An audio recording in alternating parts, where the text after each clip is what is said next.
You're listening to Creating a Universe, a Love Anarchy podcast hosted by William J. Rogers. On this show, we follow the journey of creatives, artists, and entrepreneurs who are making a name for themselves in the ever-evolving landscape of today's industry. Featuring an insight into both Love Anarchy and the Lovaniverse music universe, as well as the individual projects and stories of each of our guests, from the music industry and beyond. So whether you're a budding creative or simply interested in what goes on behind the scenes, this is the podcast for you. Hello and welcome to Creating a Universe. I'm your host, William J. Rogers, and today I am here with mastermind composer behind the Valcata metal collective, Oha Cade. How's it going, Oha? Hi, William. Thank you so much for having me. Really excited. Absolute pleasure, man. I'm really excited to finally get a chance to sit down and speak face to face. I mean, I've been following the project for ages and we've chatted a little bit here and there. So yeah, I'm really excited to get into it, man. Nice. Yeah. Let's go. I'm ready. Cool, man. Cool. Just to kick things off, would you be able to give like a little bit of an introduction just to who you are and what you're doing? Sure. My name is Oha Cade. I live in New York. I actually live in Queens. And it's funny because like through the press release and stuff, I've put out that we're Brooklyn based.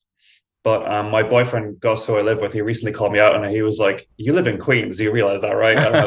Because we literally moved to Queens. Like we're literally on the border of Queens and Brooklyn. Mm-hmm. So we just moved over like a one block recently and we're in Queens. So truthfully, I'm in Queens. But Cool. up until now, we've been in Brooklyn for a while. And I'm basically the composer of Valcata, which is a remote metal collective project. So I compose all of the stuff, and then I look for musicians who will help me bring it to life, who will record it in their home studios. And they contribute their own little ideas too to improve it. And then we find a mixing engineer to put it all together. And that's how I release music. So it's really a studio project for now. Mm-hmm. Cool, man. Yeah. Cool. Yeah, and it's a really awesome studio project at that. I mean, it's like, for anybody that hasn't heard, it's kind of like progressive symphonic metal, that kind of ballpark. And you've got some concepts going on and done a metal opera and all of that stuff. So, you know, right up my street and hopefully to many of the people listening. Yeah, absolutely. Yeah, it's really, really awesome work. So let's see, a couple of things that you touched upon. It's essentially an online studio project that is becoming increasingly more of a thing these days, which is really cool, really interesting. A lot of unique ground to explore there. But if I'm right in thinking, it wasn't necessarily always that way. Like, how exactly did the project start? So if you go way back, the project Valcata was actually, so I live in New York now, but I used to live in Dublin. I grew up in Ireland. Mm-hmm. And I moved to Dublin while I was in college, and I met some like-minded musicians who love symphonic metal. And we started a symphonic metal band called Valcata. So I really didn't even come up with the name. We did record one EP, which I'm still trying to find it. Like it's around somewhere. Nice. Because I was discussing with them recently. I was like, you know, it would be really cool to re-release that EP on the current Valcata channels. Because not all of them are still pursuing music, but they were all totally down with the idea. So yeah, that's an idea just for the future. But anyway, we were in this symphonic metal band called Valcata. We used to play locally, have a lot of fun, did a bit of recording, but eventually we all went our separate ways. And I moved to New York, pursuing a career there. And I kind of didn't pursue music for a few years. But over the years, I was coming up with little ideas here and there because I always loved music. I always loved composing. I play piano. And I eventually decided that I really wanted to get something out there. And that's kind of how the first album came about in 2019. Mm-hmm. Cool. Yeah. That's cool. Yeah, that was a culmination just of all those ideas through the years. And yeah, it was quite ambitious. It was a lot. Certainly, but it was, I guess it was the result of many years of hunger and inactivity from me. So yeah, that's kind of how project as it is today kind of had a resurgence. Cool. Yeah, I see. So from what I gather, like you were in a band, a symphonic metal band. That was the first Valcata, like 1.0. But then really the Valcata that it is now, it's not the same band. You didn't necessarily take the music, even though there's a possibility there. It was kind of like a fresh reboot with the name after you got to New York. And from that point onwards, all your released music, that's really your work, right? Pretty much, yeah. Yeah. And of course, all the wonderful collaborators involved. Yes. So, I mean, the first album, like you said, that it was quite ambitious. I mean, it's hugely ambitious, man. Like that's, would you call it a metal opera or, rock opera, musical, that kind of vibe? I guess so, yeah. Like, I think I settled on symphonic progressive metal opera is pretty much what it is. Cool. I think that's pretty accurate. Sounds about right, yeah. Yeah, so I mean, it's super cool, man, because like you've got 8 singers on that record, right? Right. You yourself are one of them, if I got that right. And and yeah, all of the musicians that you've got on board as well, in terms of people playing the different instruments and the production. Wow, absolutely amazing. But then you've obviously got the story as well, and this world that you've kind of built around it. I mean, I would love just to like delve into this record more. I remember when I first came across your project, I listened to that through, and I was really impressed because it was from a few years ago, 2019, I believe. That's right. And it's, it's a fantastic production.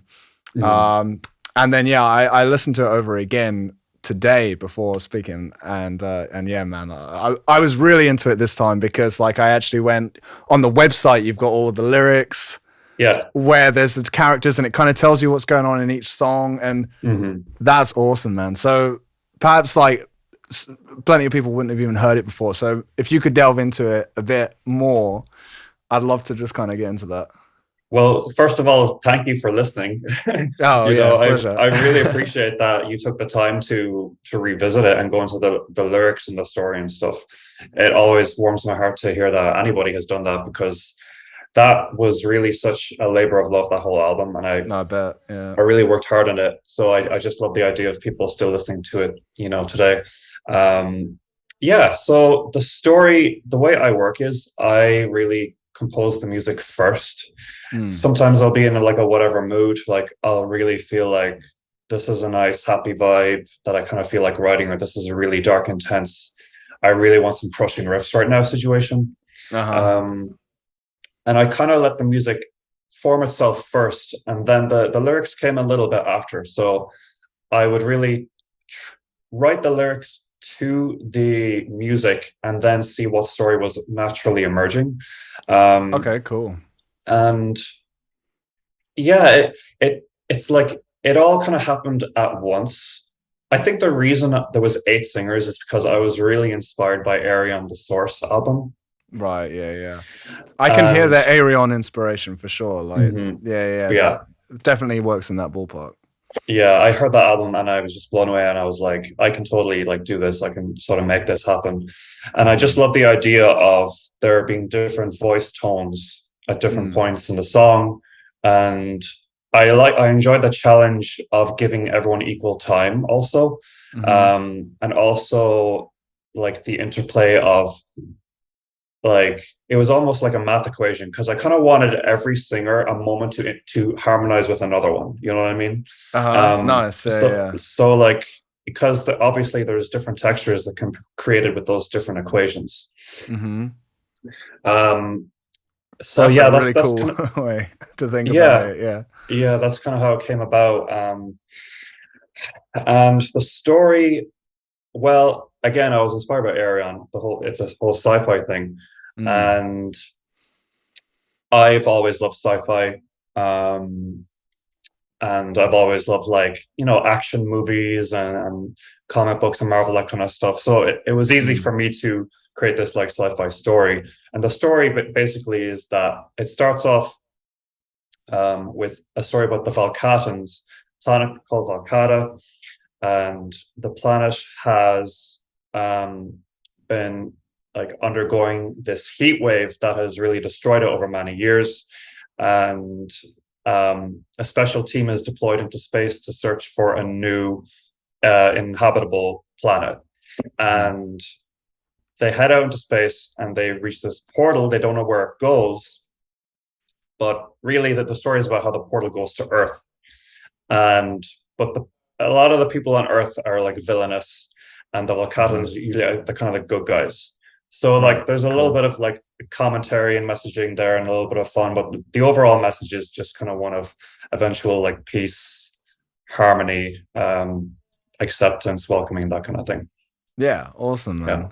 That's awesome. So am I right in thinking that it's Mary Z, right? She's like from Earth. Is she kind of like a bad guy? Yes. Yeah, she's like the president. And she's kind of like power hungry, and she's looking at the arrival of these Valcatans as like something that can really be exploited. You know, nice. Yeah. And I wanted that role to be like an alto role. Nice. Yeah. So I knew that was going to be an alto role before I found her, and I was kind of just waiting, listening to a lot of different music until I could find someone that sounded like that. And I heard a White Emperor song, and I was like, that is the voice I want, because she's epic. And she is. Yeah. And I'm really glad that she was totally down for it immediately. So so I mean, I'd love to get into that more, like the people that are on the record. 8 singers, as you say, it's wonderfully balanced. I find that so cool to hear how you kind of likened it to the mathematics, and that you're kind of trying to get roughly proportionate time, and also kind of trying to contrast everyone. That's super cool. So when it came to casting the parts, you mentioned a little bit there about Mary, but for everybody else that was involved, and what is that process? And was like the whole thing finished, composed, and then you casted the whole thing, or did the casting kind of have an effect on where it went? How did it go with that? It was all finished before I started reaching out to people, but I tried my best to match the parts I'd written to the voices that eventually were on the record, but there were some range issues that had to be addressed. Like, I don't know if I can think of an example. Josh Monell, he played the character of Rocket, so he's a Broadway performer, and he told me that the parts I'd written were not high enough for his tenor range. So he really I had to write higher stuff for him. And basically the melodies, obviously I can't just go up an octave. They have to be a whole octave. Like, they have to be adjusted. So originally his melodies were actually very different. That's interesting. So that's just an example, I suppose, of sort of adjustments that had to be made. But the overall meat and bones of it was all ready before I started reaching out to people. And the process was kind of a little different for everyone. Like, some people I was already familiar with their work, and I was kind of writing with them in mind the whole time. For example, Angel Wolf Black. Yeah, I knew that I would love to have her voice, and her part was pretty much written for her. Cool. But then there are other parts like Hadi Kiani, and Lil Barzi, and like their parts were written with that voice type in mind, but I still had to kind of look for that voice. And I found those on like collaboration websites like Sound Better or Air Gigs. Cool. Okay. And then Angel, I just was familiar with her YouTube channel, so I just reached out to her through, I think it was YouTube, or she might have had her email address up on there or something. Zubaroa, I was familiar with Diabolus and Musica, so I reached out to her. She was down. Myself, I'm me. So I was happy to do it. I actually I was still a novice at singing when I recorded that album. Really? So I'm not entirely pleased with my performance, but I'm still proud that I gave it a shot. I would like to I would like to record more once I've had a little bit more practice. Because I think I was doing singing lessons for about a year before I did those recordings. It's not a whole lot of time of classical singing lessons to get really good, but I think I did okay. I certainly, think you did. I mean, I'm surprised actually that you consider yourself inexperienced, because you have quite like an operatic tone to your voice. Right. Also, like a very low register. Yeah, I mean, I'm a bass. like bass register. It's not. I thought that it's even baritone is kind of pushing it. Like you're really singing in the bass register with an operatic style. I mean, that's I would say fairly difficult and unusual. So I mean, hats off, man. Thank you. Yeah, it was tough, but like, because before I got lessons with my teacher, I really knew nothing about singing. I mean, I could hold a tune, by humming, but there's a whole technique. There's a whole fucking, like, what do you call it, process. When you speak to really good singers, then it takes you back for sure. Yeah. So I really had to do a crash course on that stuff. But my singer was phenomenal. Sorry, my teacher was phenomenal. And he would go through the parts that I'd written with me to help me through them. But yeah, it was fun. It was fun. I do feel now I've improved even more. So I am curious about maybe writing a little part here and there in a future Valcata song to sing again. That's cool. I'm glad to hear that. So yeah, you sang a role on that first record, which, as you say, was quite balanced between the 8 roles. So prior to that, you didn't really do any singing, and since then you haven't done any either, right? Not really, no. I've been approached a couple times, but they just weren't like projects that really like were worth doing. And not in a bad way. It's just I didn't think I could do it justice. Sure. So, yeah. I see. And so, okay, that's cool. So you're into singing, but looking to maybe do a bit more down the line. In terms of like you mentioned about like singing coach, is that some? Did you work with somebody locally, or is that like online? How did you go about that? Yeah, his name is Elliot Archer. He's a vocal teacher in New York. He lives in Harlem. I eventually stopped going to him only because I really wanted to focus on composing for a while. Sure. But if there's anyone in that area, I can definitely recommend him. He's a genius. He's really, really good. And he's obviously a performer himself and cool. All that good stuff. Yeah. I mean, there's a hell of a lot of very good singers in New York, right? I mean, with Broadway especially. Very, very, very much. Yeah. Go on. I would like he would take me to little practice shows with other singers where we would each sing a piece and get feedback from each other and stuff.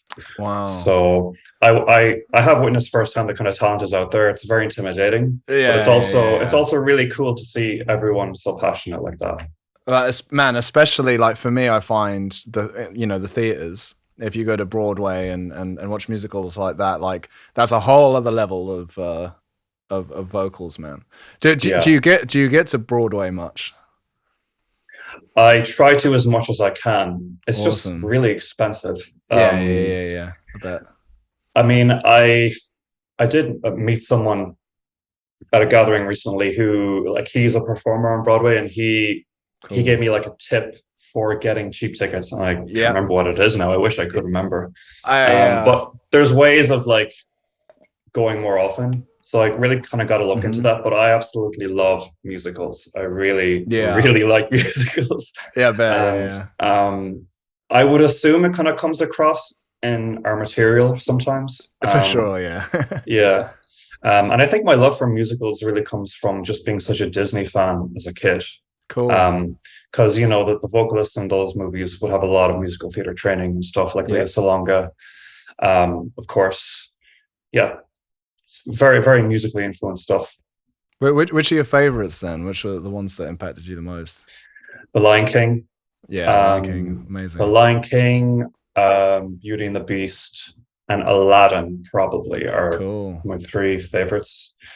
I think, correct me if I'm wrong, they might have been back-to-back releases. Yeah, well, probably, if not near enough. Yeah. Yeah. I rewatched The Little Mermaid recently. Yeah, it's a great one as well. In anticipation of the movie coming out, and the music in that is really phenomenal as well. So yeah, I'm big Disney fan. Cool. Cool. Just because it's a bit of a rabbit hole. We'll obviously keep coming back to Valcata, but I mean, if your love for musical theatre started with Disney movies, where did it grow from there, and where else have you picked up? Do you listen to soundtracks, or you watch movies, or? Good question. So as for the symphonic stuff, a lot of it really was just getting into symphonic metal first. Right. Yeah. Because as a young kid, my favorite artists were pop artists, Michael Jackson. Okay, cool. Who I am still a big fan of. I listen to a lot of pop music. I really liked Christina Aguilera, Mariah Carey, all that stuff. I really love as well. And then in my teenage years, new metal happened. Right. And that was me and my friends, our minds were blown. And I was just listening to Slipknot, what is this? It's so good. I don't even know what it is, but I love it. So I was getting into nu metal, and then Evanescence. That was a band that really changed my life. Because it really was that perfect style of almost a musical theater style of singing, along with this hip metal shit that was happening at the time. So they inspired me to learn piano. Right. And then from then on, obviously, I looked online at what other bands like Evanescence are there. I heard about bands called Nightwish, Within Temptation. I heard that Metallica did the S&M show. Oh yeah. So that was really my introduction to symphonic metal, and then Epica soon after that. I do really enjoy soundtracks too, but I wouldn't immediately say that soundtracks automatically are a thing that influenced me too much, honestly. Even though I know a lot of people would say that. Would you say that yourself? Soundtracks as in film scores and things. I do like them. It's in the midst of. I like a lot of stuff, really. But I was thinking in terms of that's all really fantastic, by the way. But I was thinking about in terms of musical theater and those things. In terms of you saying about the Disney movies as a kid, really turned you on to musical theater, and I was really kind of thinking about what other musicals you're into, really, and other musicals that you got into. I mean, obviously it all ties into the symphonic metal and everything that know comes to form Valcata in the long run. But musicals, and that's why I was thinking in terms of obviously you can go see them on the stage if they're available, or you can listen to the records, or maybe there's YouTube videos of stage productions or movies. So I was kind of wondering what musicals and things like that you were into. So many. Nice. Obviously, the Phantom of the Opera goes without saying. It has to, man. In symphonic metal kind of territory, it's a masterpiece, man. Yeah. I actually saw that show on the West End. Cool. I saw it on the West End. Yeah. Just amazing. My parents took me when I was an early teen, and halfway through the show, I was blown away, and then the intermission comes. And I forget what happened, but I asked my parents a question, and they were like, "No, they're singing live," and I was like, "What?" I was like, "That's not a sound recording." I thought they were lip syncing the whole time. It's kind of too perfect sometimes, isn't it? Yeah. The whole first half of the show, I thought they were lip syncing, and I was still really enjoying it. And then as soon as they told me that, I was like, "Holy shit! This is next level." So that obviously is top tier. One that I really enjoy is Finding Neverland. I don't know if you're familiar with that one. I haven't seen that one, but I mean that's to do with Peter Pan, is it? It's about the guy who wrote Peter Pan. Okay. And the basic premise is that he's a really successful like playwright, and like everyone celebrates his work, but he just feels like he's a bit of a hack and he hasn't written what's really true to his heart. Okay. And that's kind of what leads him to writing Peter Pan. But the music in that is so beautiful. Like I'd really recommend just looking up the soundtrack for that on Spotify. What else is really good? I really like the musical Newsies. Are you familiar with that? I don't think I'm familiar with that one either. It's about now I forget. I'm not sure what year it is, but it's like newspaper boys, and it's like they're standing up to like the mayor of New York or some shit. It's just a really silly story, but that has some really fun, energetic music, and cool. Trying to think of one more. Obviously, like the Disney adaptations as well are really epic too. Yeah, for sure. Wow, they have big budget productions to go with it, man. So they do some pretty phenomenal stuff. Which musicals have you seen?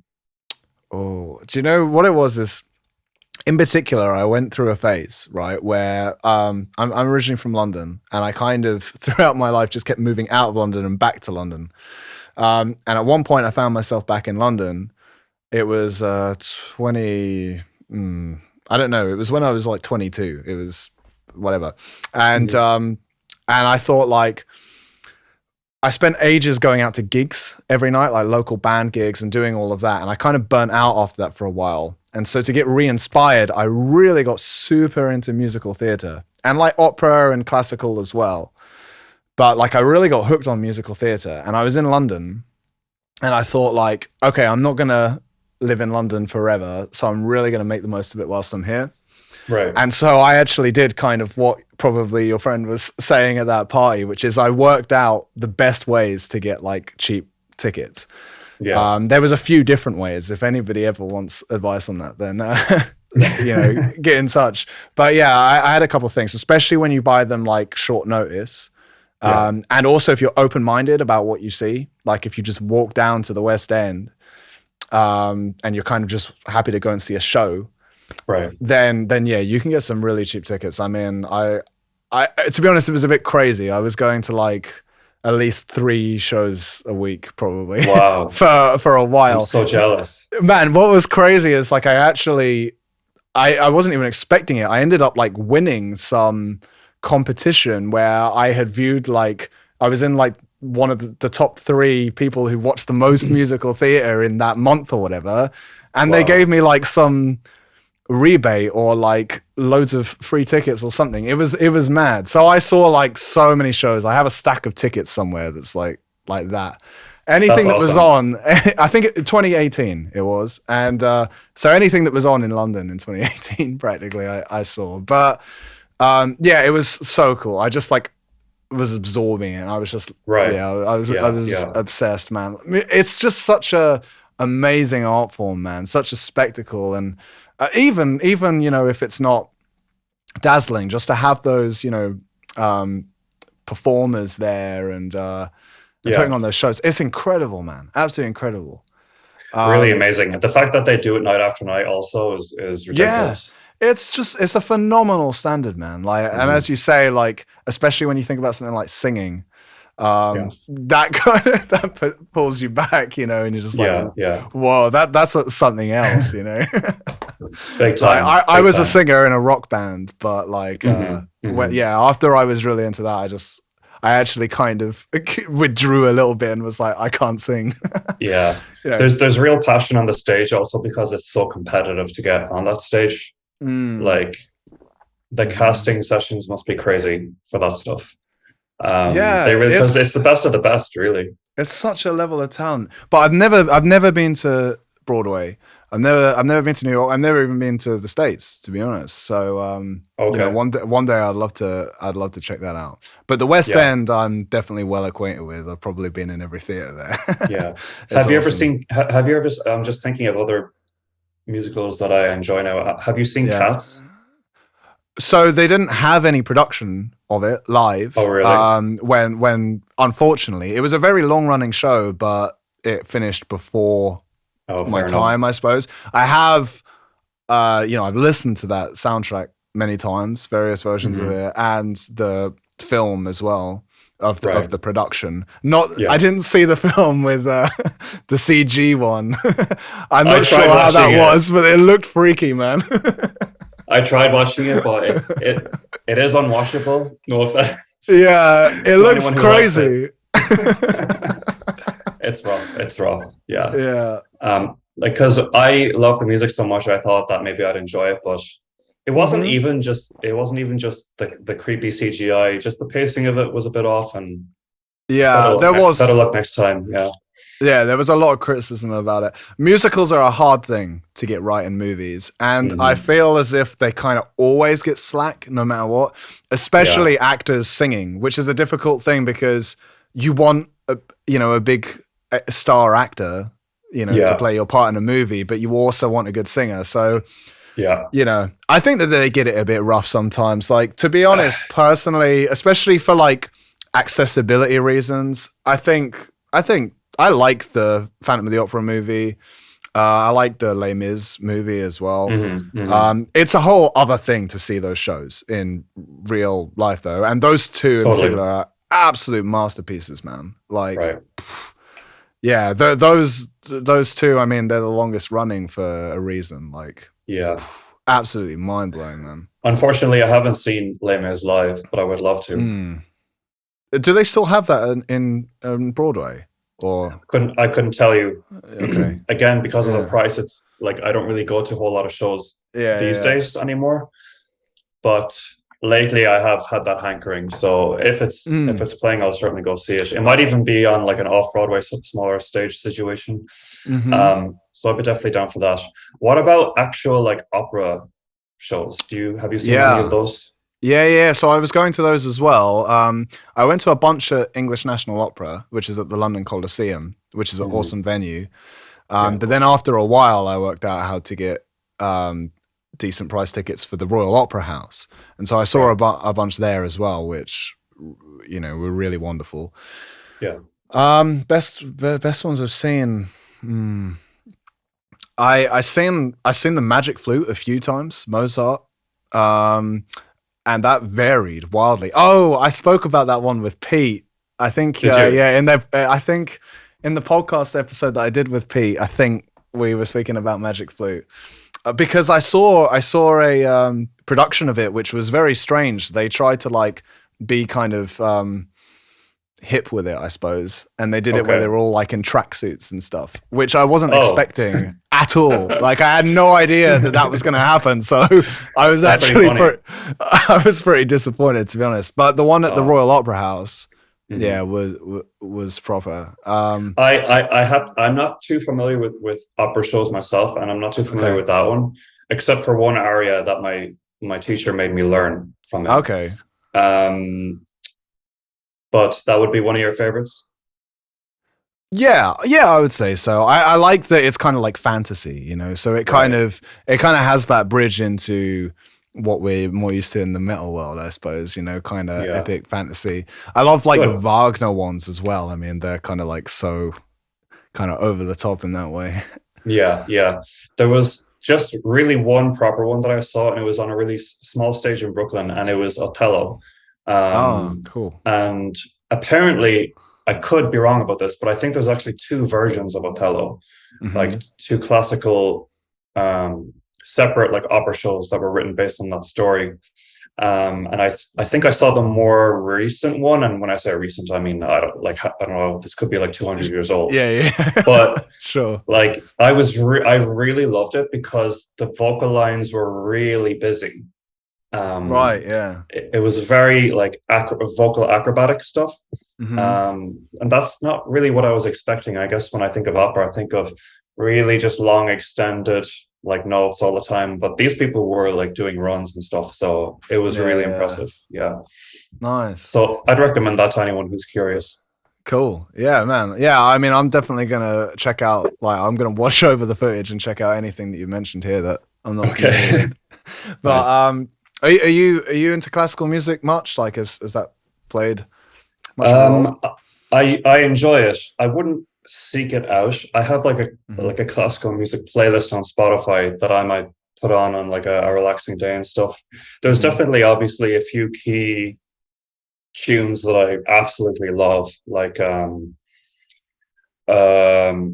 Five Variants of Dives and Lazarus, which I discovered because I was looking up a Nightwish Q&A, and Cool. Tuomas Holopainen said it was his favorite classical song. Right. So I was like, oh, I have to check this out. And it's so good. It's such a beautiful, beautiful song. So that song is really nice. I like some of Vivaldi's stuff, like the Four Seasons. Yeah. Classic, yeah. And some select Mozart stuff as well. But apart from that, there's a really good like choir composer. I forget what his name is, but he's more of a modern classical composer, and he composes a lot for choirs. And he has I forget what his name is, but he has a really famous song called, I think it's called Sleep. Okay. And it's just about falling asleep. But it's one of the most stunning pieces I've ever heard in my life. So that's one you should definitely check out. After this, I can send you his name. It's on my list. But, sure. What about you? Any classical recommendations? Oh, yeah. I mean, yeah, I'm sure I could send you some stuff for sure. Like, I think that especially when you're talking to like metalheads and people that are, we clearly have a similar kind of general scope of things that we're into. So I really like when there's that kind of epic sound, or maybe even kind of fantasy-esque sound. Right. A piece that's just like a single piece, so you don't have to be committed for a whole suite or whatever. Right. Felix Mendelssohn, he has an overture called The Hebrides. It's about Scotland. Like, he would go on these kind of expeditions through nature. Yeah. And so he wrote this piece. I think it's I can't remember exactly, but it's less than like 10 minutes. But it's amazing. It's so moving. It's so like full of wonder in that kind of way that like, yeah, I could imagine a symphonic metal composer would be very inspired by. And it just has such a momentum. I discovered it when I went to see a concert of Beethoven's Ninth Symphony, which for me is probably like the best piece of music ever. Like, that's just like super epic. He, that was his kind of prime. Beethoven looking to create his ultimate masterpiece, really, and did an incredible job of that. So I've seen that piece live a few times, and one of the times I saw it, they performed this Mendelssohn piece as a intro to it, and it was perfect. That's probably one of my most played things. And how old is that piece? That's a romantic piece, so I can't tell you exactly, but that would be like somewhere in the 1800s. Okay, so it's like one of the ancient ones. Yeah, relatively. Another suite is the Scheherazade by Nikolai Rimsky-Korsakov, a Russian composer, and again, it has that like pragmatic thing to it because it's like based on like Sinbad, and so it's kind of scoring that in a way, and it's amazing. I was listening to it only earlier, but I mean, that could go off for a long time, so I'll totally. We can chat about that plenty. Like, I'm always happy to. But this is important stuff to drag out of the ether, because I'm definitely going to check out all these things and steal ideas. Nice. Oh man, it's so good. I mean, like, classical music, especially old stuff, it's all like royalty free. So I mean, you can literally steal ideas. I mean, people do. That's a really good point. Yeah. people do that, or at least somewhat inspired. Right.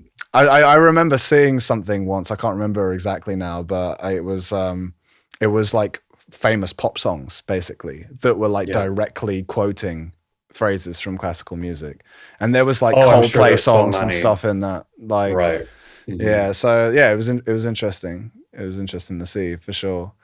But anyway, one thing I was thinking of about your voice. Do you know what I thought that? Do you know what role I think that you would play perfectly? Hopefully you know this one. The role of Caiaphas in Jesus Christ Superstar. He's the priest. I haven't seen that one. Have you not? Oh No, man, no. that you had to check that out. That's like the rock opera. I mean, it was one of the first ever rock operas. I think technically the first was Tommy by The Who. But Jesus Christ Superstar was pretty early on. Yeah. And oh yeah, man. Yeah, you have to obviously check that out. I love that obviously one. I know the name, I've heard of it, it's coming at me from all angles, but for some reason I just haven't sat down and checked it out. But now I have a good reason to. So check that out. And that role of Caiaphas, like the tone of your voice is perfect for it, man. Yeah, it's so fun as well. Does he have any solo songs? Yeah. He does have songs that he's kind of the main part, or at least a main part. Right. Titles off the top of my head, I'll have to have a look at it, but I'll send it to you for sure, man. It could be good practice material, So yeah, thanks. and fun. Oh yeah, pleasure. So let's let's loop it back round then to your music and stuff. I mean, well, I mean, you've kind of touched base there a few times. I'm actually interested, like, in like the journey towards Valcata. I mean, how did you get into music then? Like, at first, overall. At first, as a very young child, like I said, I was really into Michael Jackson. The earliest song that I remember liking is Black or White on TV. Right. And my mom saw that I liked that song on TV, and she already had the Bad album on vinyl. Wow. So great. she just like gave that to me to listen to, and I always just had that on repeat. Then he released his History album shortly after that. So I was about 7 or 8 years old. Became totally obsessed with that. So he was really my first introduction into music, and he has actually quite an eclectic discography. So he actually has a lot of classical influence in his songs. Obviously a lot of pop, a lot of rock, like Beat It, Dirty Diana, that kind of stuff. Yeah, and R&B. So he alone was a big foundation for my taste. And then the rest of the progression is kind of what I already discussed, is how I was really into a lot of pop music. I actually really like a lot of R&B music as well. Like bands like In Vogue and singers like Brandy and stuff. I really love that like groovy, soulful, smooth sound. And then metal hit me all of a sudden, and the rest is history, I suppose. But it was Evanescence really that got me interested in playing music with their pianos and their songs. So that's what I'm interested in. So you mentioned that, like Evanescence, and obviously discovering similar bands from there, but you started playing keyboard at that point. Right. So that was actually your entry to making music. Like that was when you first started thinking making music is what you would like to do. Yes. Okay, cool. Absolutely. Because then at that time, I was able to source a lot of their sheet music. And I had about 10 formal piano lessons after I showed an interest. And I just told my teacher, I was like, I don't want to learn that classical stuff. I just want to learn these songs that I found. And she was really cool with it. And she just helped me learn just the basics of notes, chords, melody. And then I was all set. I kind of just self-taught myself after that based on the stuff that I wanted to learn. Right. Cool. Yeah. Cool. So you kind of got like that foundation of being able to read stuff, at least so you could find what you wanted and learn it. That's cool. That's cool. Yeah. So sorry, go ahead. I was just gonna ask like what your progression was from there. Like as a musician, you're thinking of yourself as a keyboard player, or you were just interested in writing music, or how did that evolve? I think at that point I might have like fancied myself a solo artist, but singing as well. Maybe, yeah. Okay, all right. I used to sing a little bit like in my room and stuff, and make little demos. But I think I just knew that like I needed a lot more practice before I was going to record or release anything. So for the meantime, I would only record little weird demo ideas and beats and stuff, and just kind of learn other bands' music. That's really what I spent most of my time doing, actually, is I would learn like keyboard solos and metal songs, learn the chords for Nightwish songs to figure out like how he created that emotion. certain parts that intrigued me, and just kind of built up my knowledge through music that I was already listening to. And then that's kind of what led me to wanting to be in a band. Cool. And so then leading up to Valcata 1.0, then right. You were like the keyboardist in the band then, is that right? Yeah. Mm-hmm. So you were kind of going for like the Tumos type role.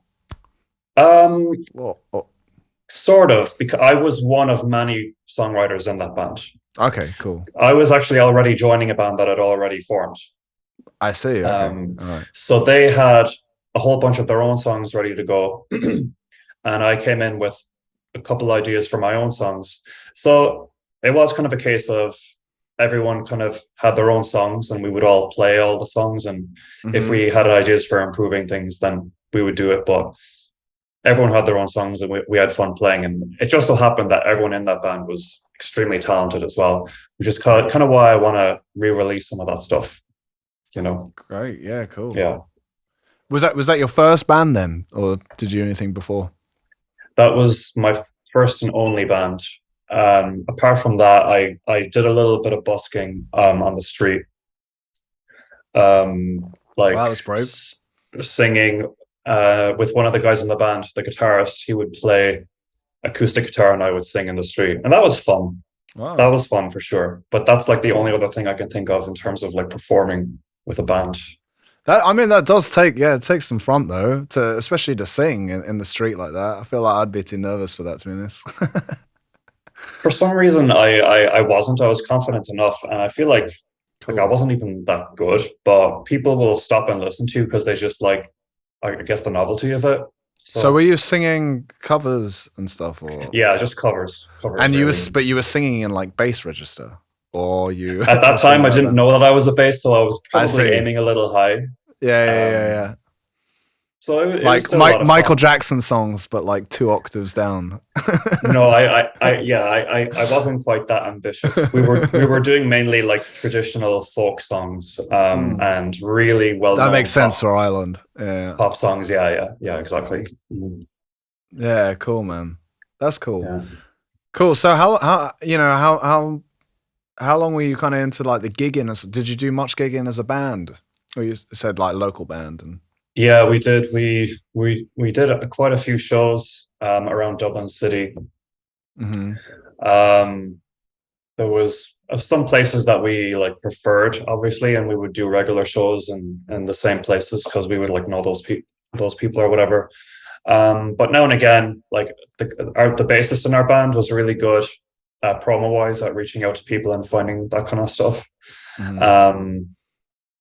I really enjoyed playing live, and I would like to do like this Valcata stuff live as well someday in some capacity. I suppose we'll get to that, but yeah, it was fun. It was fun, but there's not really much to say about it. It was kind of just a bit of fun. Like we didn't take it too seriously. And we probably could have practiced a little more. We were a bit sloppy here and there, like, you know. But it was good fun, good memories, you know. Yeah, man, that's cool. That's cool. Is there much? Was there much of a scene there in Dublin? Yeah. Cool. There's even a metal bar that specializes in like metal shows and stuff that we performed at a couple times. There's a really big metal following in Dublin, so we would have a lot of fun with the crowd there and getting to know people and stuff. That's great, man. Yeah, that's cool. Fun. Well, have you ever played in many bands? I think you have, right? With Flavor Nurse. That was your live band. Yeah, it was. Yeah, yeah, cool, man. Yeah, cheers. Yeah, that's right. I was doing that. I was like lead vocals and played guitar as well. It was like a rock band. I never really played any metal live, even though I was always into metal. I was always kind of like into rock and metal from a young age.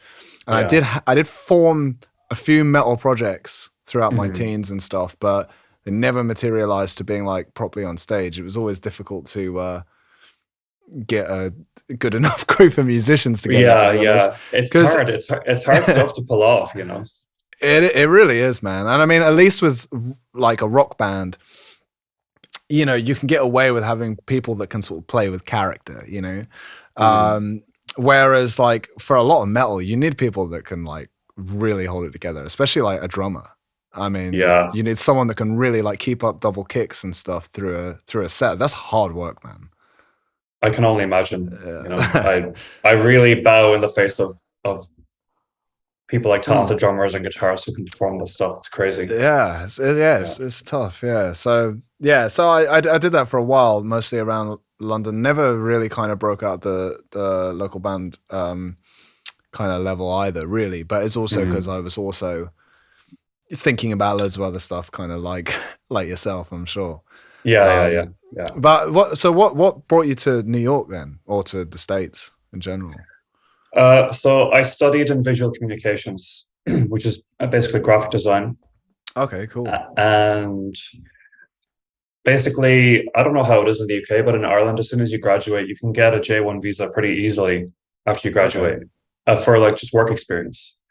cool. I came here just initially with the intention of only working for a year, but the company that I started working with, we just got along really well, so they sponsored my visas.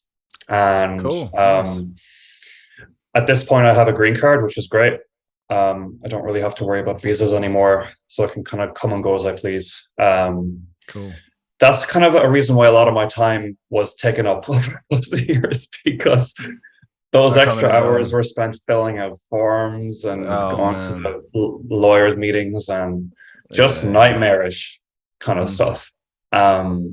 You have to do visits at the embassies and in Dublin and explain yourself and all this kind of stuff. Wow. So Wonderful bureaucracy, eh? Just what us creative people love. I know. So thankfully that's all behind me, and I've a lot more time now to work on music. So it's good. Great, Yeah, great. And but the US is home now. Like you're settled there. yeah, pretty much. Pretty Cool. much. I do miss Ireland quite a bit. I try to make it home at least once a year. Hmm. Um, I usually go home around the holidays, around Christmas time, and Mm. I usually stay for about a week and make the most of the piano that we have in the house back home, Oh, because great. I don't have anything of the sort in this apartment. Hmm. So I really love the feel of that real piano. Hmm. The ideas Yeah, that come to yeah, you from a real instrument is like crazy. yeah, Um, yeah. because obviously normally you're aware I work mostly in Guitar Pro and my Okay, yeah, yeah. MIDI keyboard, but I love that real piano. Um, but yeah, this year the family is actually coming over here for the holidays, so that'll be a lot of fun. Nice. Cool, Yeah. man. Cool. Nice. And how are That you sounds how are you fun. spending how are you spending the holidays? I'm gonna go down south and see my mom and some of my family this time. The Awesome.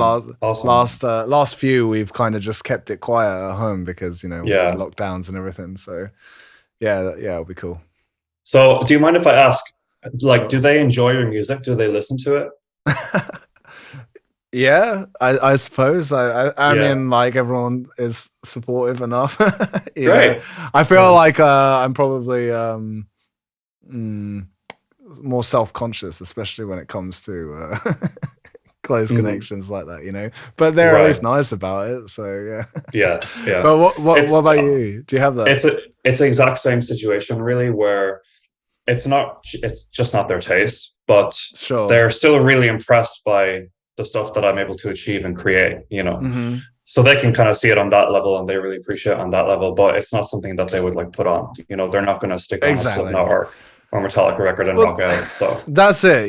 Yeah. It's just different, isn't it? So at least as long as you have that kind of respect in a way, like people do yeah, respect it, then that's cool. You don't have to like they have to have this taste. right. Exactly. Especially if you're getting really heavy with the music and sticking a Yeah. lot of harsh vocals in there. Yeah, Then it's not like maybe something you can grandma just is not yes. for that. Yeah.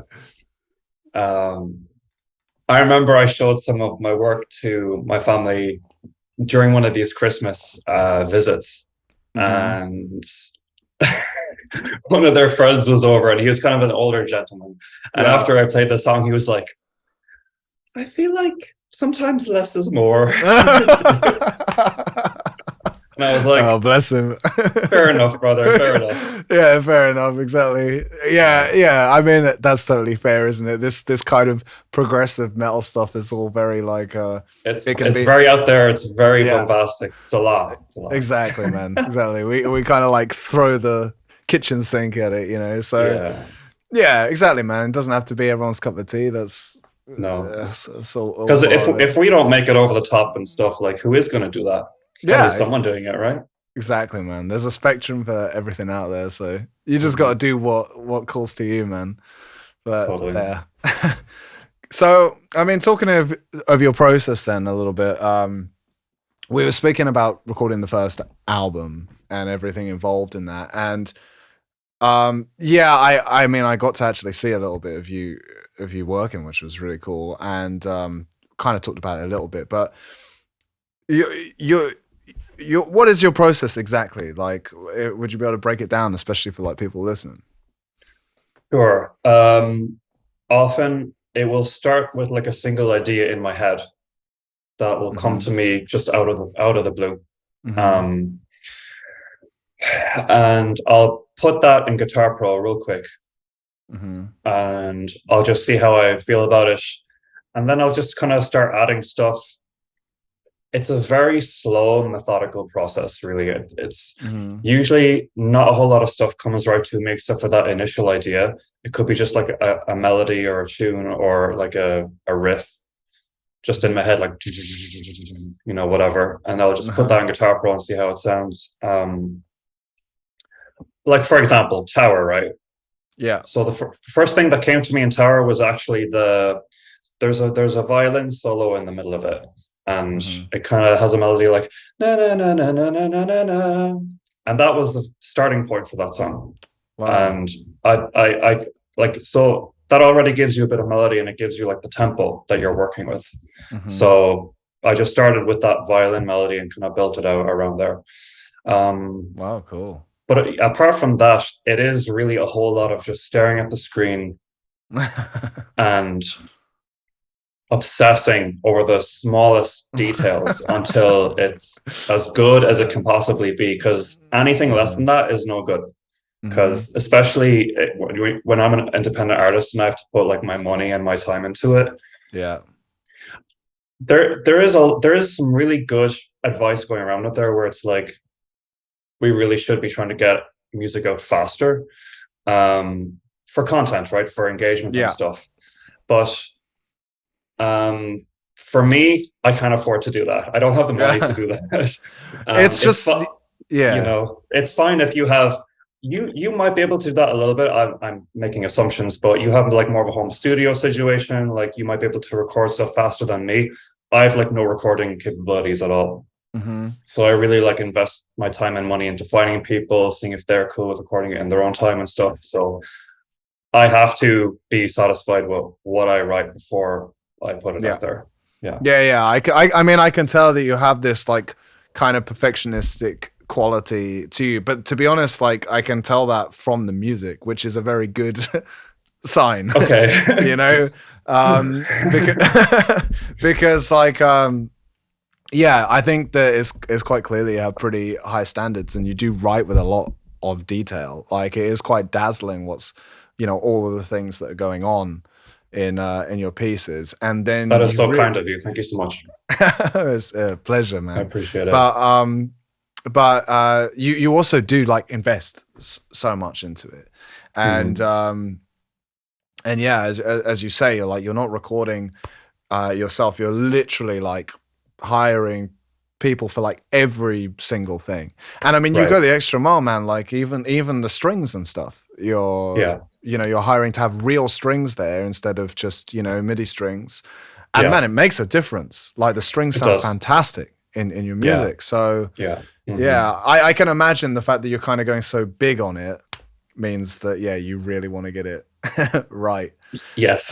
So because like I'm sure you can relate, because sometimes you'll have like the perfect song, but there will be that one little part that like nags you all the time, and you're just like, that could be better, you know. So I really try to make those parts better as well. Just anything. It could be turning one note into two notes just for a little bit of rhythmic interest, anything, just to get that nagging feeling away. Yeah, and it could be a bad thing or a good thing. I like to think it's a good thing, but trying to be quicker about it at the same time. It's a hot. Yeah, that's I think it's definitely a good thing. The downside is, as you say, it's meticulous. It's a meticulous process, and that's just it. That's what I just mean by, I guess you can tell that from your music, in the like, even like so much you're keeping things interestingly, like rhythmically and stuff. Like you can tell how I can imagine you kind of going through all of the bars and constantly making sure that it's keeping things interesting and that you're mixing things up. And that's super cool. I mean, especially for people that are into kind of progressive oriented music, it's really appreciated. It pays off a lot. Yeah, for sure. Yeah, the rhythm thing is definitely something that I'm really aware of, because I'm like really into grooves and stuff. And as soon as a beat becomes monotonous, I get a little bit anxious about it. But at the same time, I'm aware that sometimes you do need to hold back, and you kind of have to be careful with how much you're throwing off the listener. So as long as you have a consistent flow going that someone can actually get into, then you're still good. But I personally am not a huge fan of like gimmicky transitions or anything like that. If there's like, if you're going to have like a harsh transition, it's kind of got to serve the whole vibe. If that makes sense. Yeah, I see. There's got to be like a purpose for it, like that kind of fits the narrative in a way.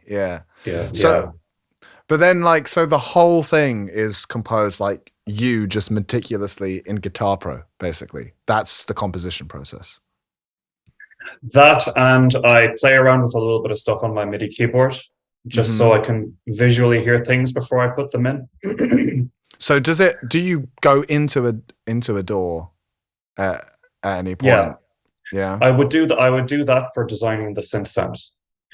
Right. Okay. But as soon as like the drums are done, because my drum notation is very like rudimentary. And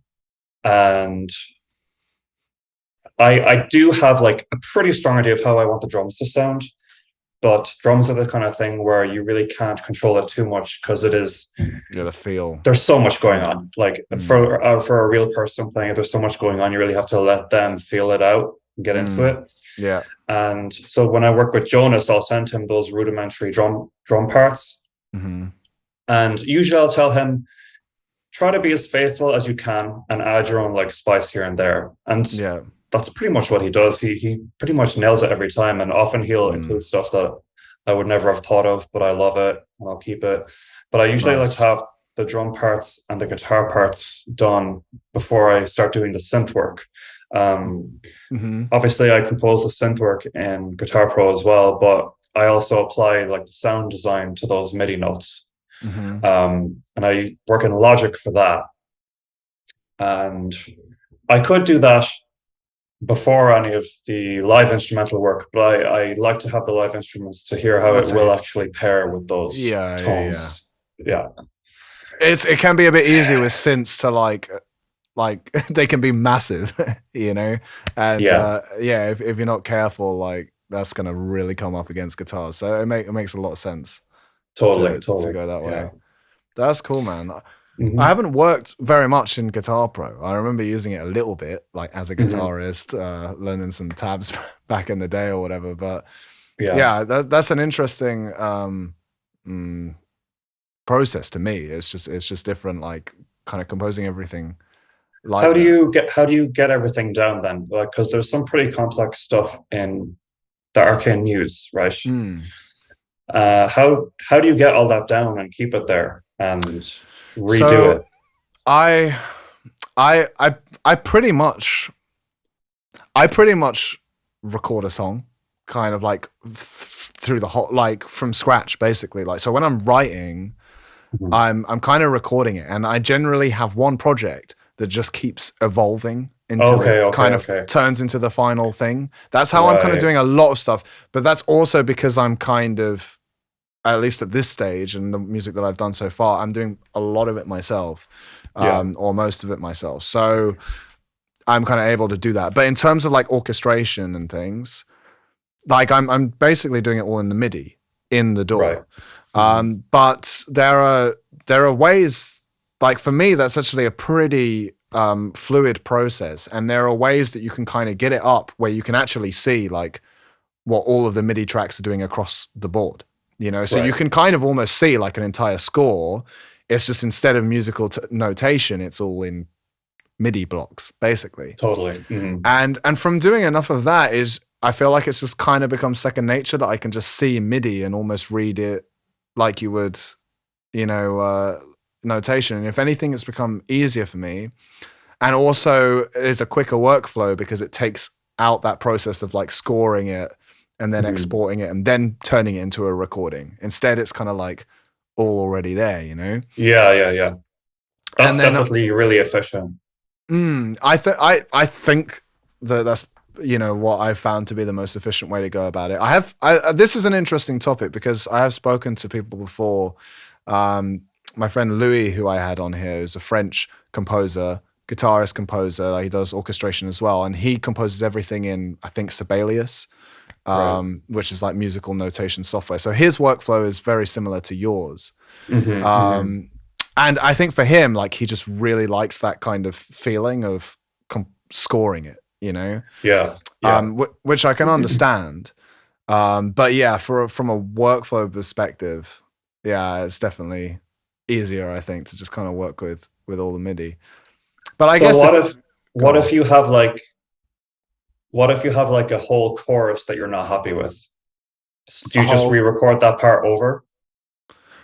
So like with go on. Like when I say chorus, I mean like chorus of a song, like verse chorus. Like if you're just like, I don't like that chorus, I just want to redo the whole thing. Do you just kind of how would you do that? So the beauty of MIDI is like you can play it in if you want to, but like you can manually move all of the blocks pretty much in the same way you would in Guitar Pro. You just like you know, I could just cut the chorus out and delete it if I wanted to start completely from scratch, or I could just open up the MIDI for that chorus on the strings, let's say, and be like, okay, I'm going to change the F sharps to F because I actually want to change this from major to minor. Yeah. I literally did that yesterday. That's why it was in the top of my head. So it's very flexible, I would say. I would say it's probably about as flexible as it can get when it's with MIDI. Obviously, if it's guitar, then you just have to re-record the part. But you know, totally. And what about vocal lines? How do you prepare vocal lines for the singer? That's what I was going to ask you. Okay. Yeah, that's an interesting one. I mean, I either maybe do like a kind of top liner track with the piano or something like that, or maybe another instrument that kind of can stand it out, or can also sing a scratch vocal. But how do you do that? Pretty much the same. I provide all of that, actually. I try to provide like a MIDI line that they can listen to, a separate sheet with lyrics, and then an actual song scratch vocal that I do as well. Okay, cool. Because it's a much easier reference for how the melody pairs with the lyrics, I figure. It is quite a bit of work, actually, but I think it's worth saving everyone's time in the end, you know. Yeah, everyone will appreciate it. You're working with, you know, some busy professionals, I'm sure. So, yeah. But then, how do you sing a scratch vocal for like a soprano? You just do it. you know, I mean, I've been doing this, trying to like scratch vocals parts that would be for Pete, and it's like ridiculous the sounds that come out. No, it is pretty comical. Like it can be absolutely horrible sounding, but it's not supposed to sound good. Like sometimes I'll even pitch correct my vocals in the that helps scratch in case they get confused. What they're just to make sure the part is right. Yeah, exactly. Right. But yeah, it's just like for the first Valcata album, there's a lot of horribly sung falsetto stuff that I did to demonstrate for like for the soprano singer. So you just do it. It's fun. The neighbors might be a bit confused, but what can you do? Yeah, it's fun. Exactly, man. That's cool. As you say, you know, the vocalists or whatever, they're professional, and you know they get what they got to do, so it's all good. Yeah. So are you literally like you make all of the instrumental in Guitar Pro, and it's all like Guitar Pro MIDI sound basically. Yeah. And then you'll like sing a scratch vocal over that and give that to musicians. I'll get all the instruments done first before I record the scratch vocals. Cool. Yeah. Right. Okay. So it's all instrumental first, then, like in terms of the production process. Yeah, because I'd like the singers to have the real band so they can properly get into it, cool. rather than makes a lot of sense. And so I'll provide the full, you know, roughly mixed instrumental and a version of that with my scratch vocals for them. And I'll also provide the instrumental with and without a click track, just for convenience. And I think that's about it. I think that's what the singers usually get. So it's a lot of work. Thinking about it. It is a lot of work. Yeah. It's but like you have to be precise and do everything you can on your end to avoid unnecessary error. I think it's only responsible, really. I think, you know. Yeah, you're right. Yeah, I mean, and that's kind of it's a huge part of your job, isn't it? Is the responsibility that you take for the project. Right. Yeah. So and especially if you want to have a good working relationship with people, which I saw that, you know, you've received a lot of praise from the people that you've been working with, which is really cool. And I'm sure that they really appreciate when you have your I hope so. shit together, you know. And yeah. So cool, man. That's cool. All right, let's talk a little bit more about your other tracks. First record, epic opera. It has this concept. The next single, Tower, which I listened to many times. I just saw that it's in my playlist from my Spotify ear wrapped because I was playing it loads. That song is absolutely killer, and you had a few people returning from the first album.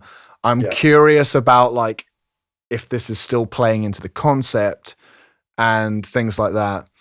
This also like introduced like Jacob Hansen like mixing and stuff, which I mean he's one of the best in the business. Like the first record sounds great, man. Yeah. But these last couple of tracks, like wow. Yeah. So yeah, Tower. Let's talk about that one briefly. Yeah. Let's see where to start with that. Like I said, the idea began with that violin melody. And I just kind of started building it out. It's a song written about the pandemic, during the heart of the pandemic. So I was really feeling all those dark emotions, that loneliness, the frustration. And that's kind of what the lyrics encompass. And I thought, I seriously considered how close do I want this to be to the Valcata story in the previous album.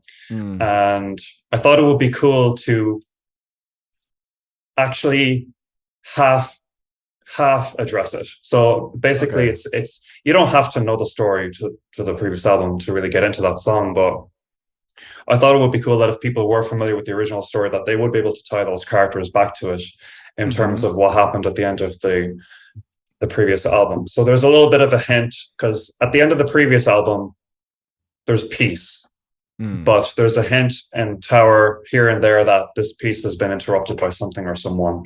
And the two characters, the two leads, they were the scientists in the previous album. So there's a little bit of that. And Morbus, he's like the growler, and he's like the real voice of darkness, the antagonist in this one. Right. And I did aim for the lyrics to not be too literal in relation to the previous story, so that you know, you could apply them to your everyday life, or you could apply them more literally to the actual sci-fi story in Valcata. So that's what I aimed for. I think I'm pretty happy with how that turned out. I'm really happy with those lyrics. And in terms of like the atmosphere and the production, I had that song completed. Everything was recorded, and I was like just chatting to our mutual friend Pete Rawcliffe one day. Yeah, cool. And Jacob did his song Locked Away. Yeah, that's right. And I didn't know this, but he casually mentioned it, and I was like, well, I have this song ready to go. And I was like, would you mind asking Jacob if he might be interested in this, if you could send it to him? And he was like, yeah, sure. So that's how Jacob ended up doing that, is thanks to Pete. Cool. And like, he obviously completely nailed it, I'm really proud of that one. Really proud of it. Yeah, it's a massive song, man. It's a massive, and Jacob's mixing style, like I'm not sure exactly how he even does it. I'm not as experienced or as good as him, but I mean, it just has such a like exciting sound to it. Like everything sounds so exciting, and there's this kind of like fizz, and it feels so kind of like glossy in that way. Yeah, it's hard to explain, but like, he's obviously a great mixer, but also just like a perfect connection for your music. It really works. Totally. Especially because he's done work for bands that I absolutely love, like Amaranth and Epica. The thing is, he also adds things that he thinks the song needs. So cool. There's just little effects, like little just subtle builds in the atmosphere that he would add. Nice. That I didn't even put in there. Yeah, but cool. He just adds that stuff, and it really makes certain things pop. And I really appreciate that, someone who's actually a mixing engineer, that they're actually listening to the song, Sure. Not just kind of whacking their doing their whatever. So I very much appreciate that, and it's a similar situation with our newer one as well. So cool. Yeah, I mean, awesome song. I like how you've done that, like how it fits into the world conceptually, like perfectly, but as you say, also can be taken at face value. I got that from that. But so I'm really interested in now with the new song, how that one works, because at least from face value, that one seems to actually be more separate from the concept and stuff. Is that right, or what? Yes, that is right. Okay, cool. So with this song, lyrically, the lyrics are more personal to me. So there's no like character or nothing really related to the previous Valcata story at all. So with Paralyzed, I was actually originally writing that song as part of an EP that I still plan on releasing, by the way. Okay, cool. But it was just kind of standing out to me, and I just found myself working on that song more often than the others. And I was just like, I'll just make this a single. I'll just take this out and put it out as a single in the meantime, because I'm just enjoying it so much, and I'm just naturally getting it done faster. And the lyrics are just about like how, as an independent artist, you can sometimes feel a little hopeless, and even writing the song itself seems pointless. I'm never gonna make it, no one's gonna listen to this, everything sucks, everything's so hard. But that was like a real emotion that I was feeling, and I try to be an optimistic person, but sometimes I just felt like this is real. Like, I'm so depressed about this, it feels so pointless. But then that gave me the concept for those lyrics in that song, because again, that was what the music was telling me. The music was telling me like, this is some pretty intense shit, this is some like pretty dark, intense stuff. So I just decided I'll just be a little bit vulnerable and honest for now, and this is what this song is about.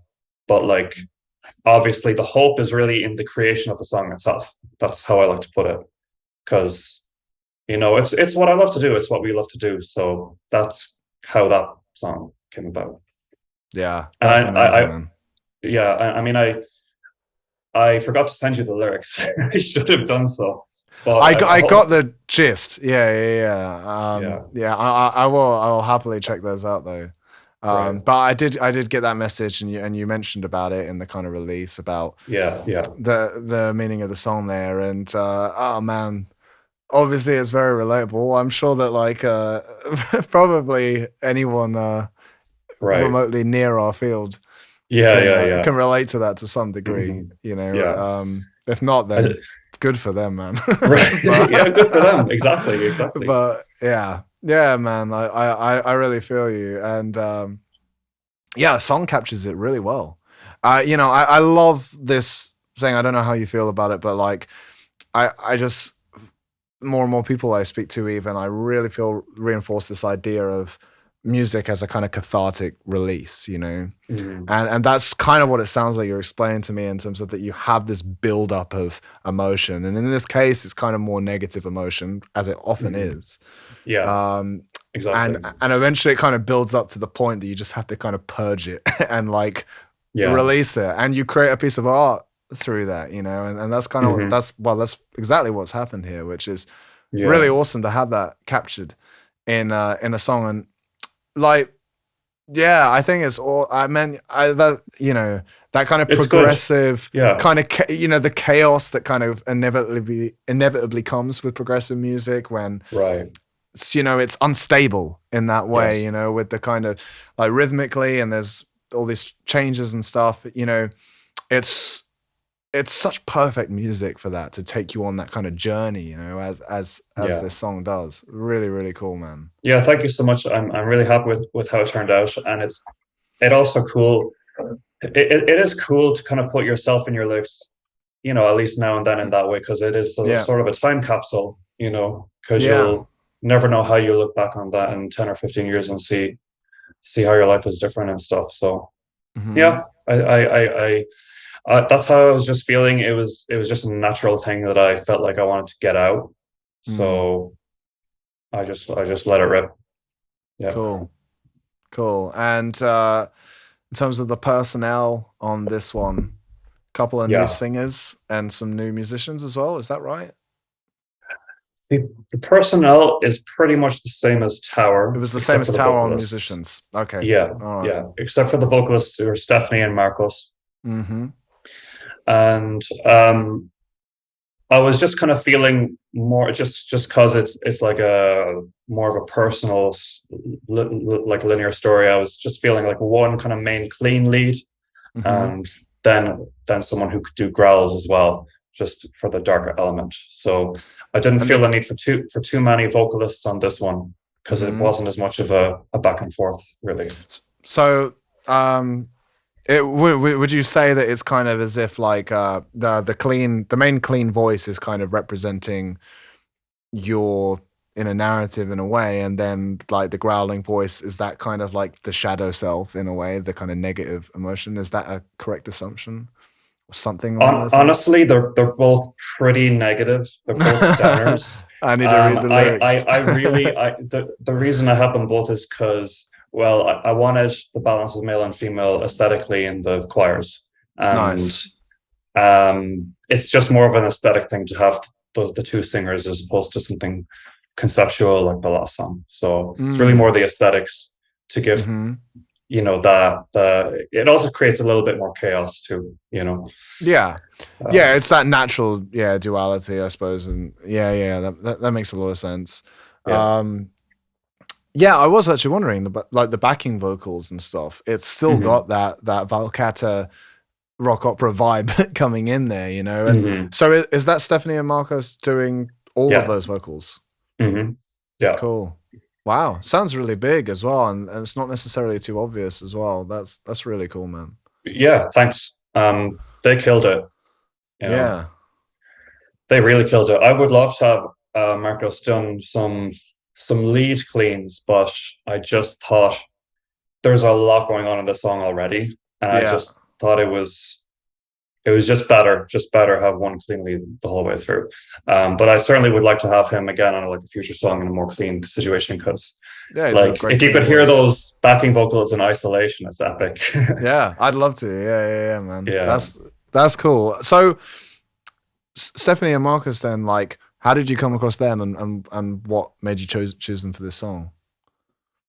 Stefani, we've been connected on Instagram for a while now, so I can't remember the first instance, but I really enjoy her work with Norgard, especially their single "Carry Me," which is such a beautiful song.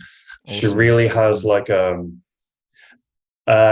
Like she does joint lead usually in that band, but just that song, it's really her.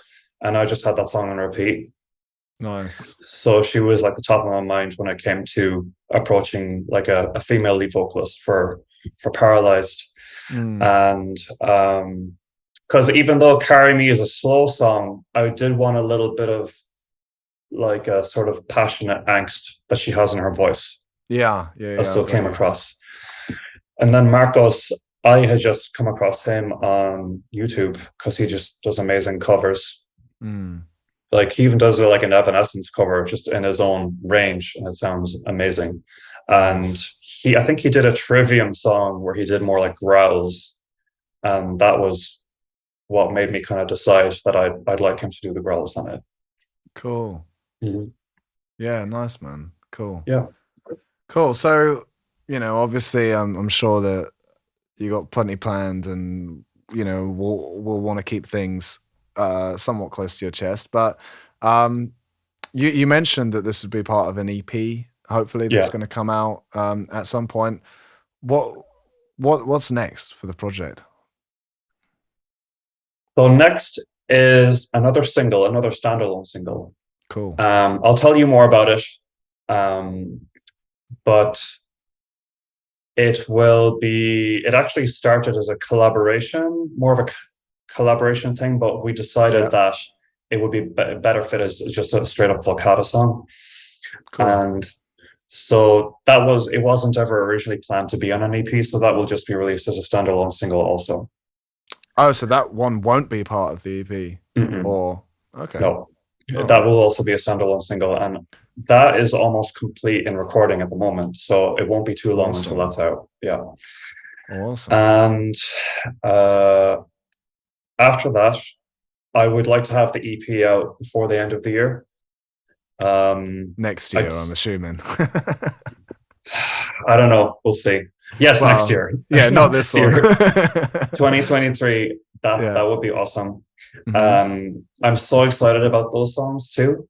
Are we allowed to know, like, how many kind of tracks you're thinking on an EP? It's pretty variable. It's hard to say at the moment, but it's anywhere between 3 and 5. Okay, cool, man. Yeah, cool. And I'm like tortured right now because I love them all, but I know that I can't like do it. I have more than 5. Nice. And I'm trying to like choose like which ones I want to put out first. Eventually they'll all see the light of day, but I guess I like to put out a mix of stuff. Like the next single that's come out, it's totally different from Paralyzed. So I'm happy to say that. And then again, when the EP comes out, I like to think that I'll be adding another dimension to like our catalog. That's kind of the way I look at it. So nice. That's really exciting, man. Really exciting. So lots is bubbling then. I'm sure you've always got lots of pots cooking. yeah, especially because it's been way too long since Tower and this song that I really want to start like cranking it out a little bit more often, as much as I can. What about you? I'm curious about what stuff you have cooking. Oh, well, thanks, man. I would actually say a similar parallel in that I actually released 2 albums last year in 2021 under different artists. But then I only released 1 song this year. Right. And I definitely had a lot of plans, and I've got like loads of material in varying stages of production. But as you know, it's not as simple as just like coming up with a piece, it's quite a process. So I initially planned to do a lot more this year, but got kind of set back on that one. But definitely I'm feeling that same thing as you. Like, okay, only managed 1 song this year. Really happy with how that song went. Obviously the Arcane Muse with Pete. But yeah, I've got plenty of stuff that I'm looking to get together, and I want to make next year busy as well. So hopefully we'll both be busy together, sharing each other's stuff. That's our pact. We got to put it out. It's all got to come out this year. For sure, man. Yeah, for sure. And so like bigger picture, is there anything you want to say? I know you're obviously kind of like trying to work it all out for yourself. You mentioned about you'd love to play live one day. Where would be the dream? You know, where you'd love to see this going? I mean, I would love to just get enough support that I can just keep creating music, keep putting out music indefinitely for Valcata. At the moment, I don't see any reason why that would not be the case. So at the moment, I'm just pretty happy and extremely grateful that it's going how it's going. Obviously, I hope that that our fan base continues to grow. We get more and more support so that we can create bigger and better stuff. Like the more immediate dream would be a new full-length album. Like that really would be so great. And would you come back to the concept? Is that something? Yeah, I think so. I think so for that. And I already have a lot of cool ideas in my head for where that could go. Just like, because I was also considering putting off the EP and making that an album, but that could take so long. Yeah, I'm with you. Yeah. And I think it would be better to build a following, get stuff out sooner until you start getting some proper support and there's more of a demand for a bigger project like that. Yeah, so I'm with you. Definitely full length. That's the nearer dream. And then of course a live show of some sort at some point would be awesome. There's a couple venues in New York I already have my eye on. Cool. And it would obviously be cool if the actual people who performed on my songs could be there. I'm sure they would be happy to if they're available. But if not, New York is full of talent that is so excited to jump on something like that. So I'm not too concerned about finding the people to do it. It's really just the resources and the time and the everything. But so yeah, that about sums it up, I think. Oh, and there's also one other thing I was considering, which is actually writing short stories based in the Valcata world. Cool. Because I love writing, and it's something I used to do more as a teenager, but I've kind of stopped. But that's a big passion of mine as well. And I'd like maybe just little kind of like mini short stories of little characters here and there would be cool. That's just throw it up on the website for free or whatever, just for fun. Yeah. Very cool, man. Very cool. I love that. Nice. And you mentioned about the live show. In your ideal scenario, would that be more like, I don't know, you have a residency in New York or something, or could you see yourself like touring?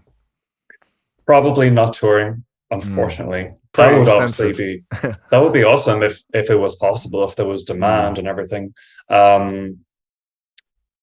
Because I have actually had some interest from labels for like stuff like distribution and stuff. So if there was something like that where someone came along and offered me a shit ton of money to do that, that'd be great. But I don't. I can't afford to do that at the moment. So, but if like all of those goals were met, could you see yourself like in that touring lifestyle? Spending a lot of time touring, or because obviously it's such a kind of remote project right now. Like, but you're up for getting on the road. I mean, if I was offered the opportunity, of course I would do it, like in a heartbeat. Cool, man. Cool. I'd be so excited to do that. Nice. My only worry about that is I'm not sure how it would work with my green card. Because sometimes when you spent a certain amount of time outside of the States, right, they kind of look at you questionably, but we could work that out. It's not a problem. I'm sure. Cool, but more realistically, I was thinking maybe like a couple one-off shows here and there. Maybe one in New York, or maybe one in like, I don't know, Sweden, somewhere where my listenership is a little higher. Where people are more likely to know me, something like that. Yeah, I'm with you. That sounds good. And the only other thing I wanted to touch base on really was music work outside of Valcata. Like, is that something that you're looking to do much of as well? I came across your Sound Better profile, which you mentioned earlier. Yeah. and like you kind of have some services and stuff there. Is that something that you do much of or enjoy doing or want to do more of? I have done a little bit of it for some independent artists who reach out to me on Sound Better. Unfortunately, they don't seem to have taken what I've composed for them very far. But happy to do it for them regardless. But I would love to compose with more people who like taking it a little bit more seriously and like to take it from A to B in completion. You know what I mean? So absolutely, I'm always looking to collab, create something with people. Nothing crazy going on like that at the moment, but I'm sure it'll come my way soon enough. Cool, yeah. If you're open to it, then that's cool. It's good to know, and hopefully other people can hear that and check that out too, man. So really cool stuff, man. For sure. And is this a Valcata hoodie that you're wearing right now? Have I got that right? It is. This is our merch. The Tower, nice. Check it out. Cool, man. Cool. Well, you know, time's absolutely flying by, man. It's been a real pleasure speaking to you. Like we could talk so much about so many different things. I'm really sure of that, and I'd love to chat with you more. You know, do this again another time. For now, though, is there anything else in particular that you wanna get in there? Not really. You know, just whoever is listening, check out our stuff. Check out Paralyzed. Please support us on Bandcamp. That's probably the best way to support us, I'd say. Or, you know, go to our website. We have some pretty easy links to merch and stuff. And join our newsletter. Stick around. You know, I want to get to know you all. Because it's always such a pleasure when someone messages me and tells me how much like they enjoy the stuff. It's like the biggest reward. So that's about it. And of course, lastly, thank you so much. This has been such a pleasure. I've been so excited about this coming on the Creating a Universe podcast. And I hope to be back soon at some point where we have more to talk about. Cool. Cheers, man. All right. Well, thank you so much, Oha, man. Real pleasure. Thank you for listening to this episode of Creating a Universe. A big thank you to Oha for joining me. I really enjoyed this one. Be sure to check out Valcata at valcata.com and on social media at Valcata_official. Links will be in the show notes. That's all for this one. I'll see you next time.